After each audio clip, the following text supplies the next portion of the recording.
welcome to our first episode of Brain Space, a MinCap series. My name is Meredith Gray. I'm Derek Shepard. My name is Christina Yang. And I'm Mark Sloan. We are your hosts. Brain Space is a channel that involves games, trivia, and guest speakers. All of our activities include the brain, learning, and memory. In today's episode, we will be learning about stimulus generalization and stimulus discrimination and the roles they play in classical conditioning. For our first episode, we are going to be doing an activity that involves participants from the audience and have a guest speaker. Our guest speaker today is Miranda Bailey.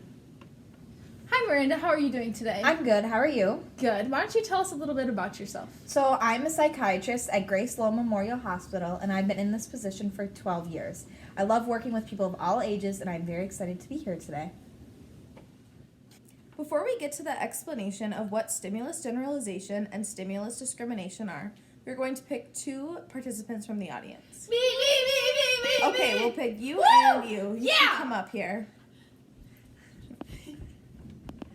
All right, what are your guys' names? Bailey. Alice.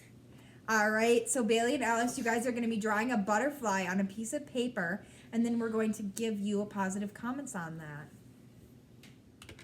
After the children have finished their butterflies, we are going to tell them good job in a soft voice. This should make the children feel proud of their drawings. Then we are going to have the children draw a butterfly again, but this time only one child will be told that their drawing is good in a soft voice, and the other child will be told that their drawing needs to be worked on, but also in a soft voice. Then we will see how the children react. Those drawings are so good. You should be very proud of them. Thank you. I think mine is very pretty. I don't like butterflies. They're for girls. Well, you only have to draw one more butterfly and then you'll be done. Ellis, that drawing is even prettier than your last one. Good job. Bailey, that drawing does not look your best. Thank you. But that was not a very nice thing to say to Bailey. After this, we can see that they both had the same reaction, even though they were told two different things. So let's hear from Miranda on why this happened. Yeah, so basically two things happened in this experiment. Ellis showed stimulus discrimination, whereas Bailey showed stimulus generalization. Ellis was able to distinguish between the two responses even though they were in the same tone of voice. She reacted differently to the words that Sloan said to Bailey because they were hurtful and different than those said during the first part of the experiment.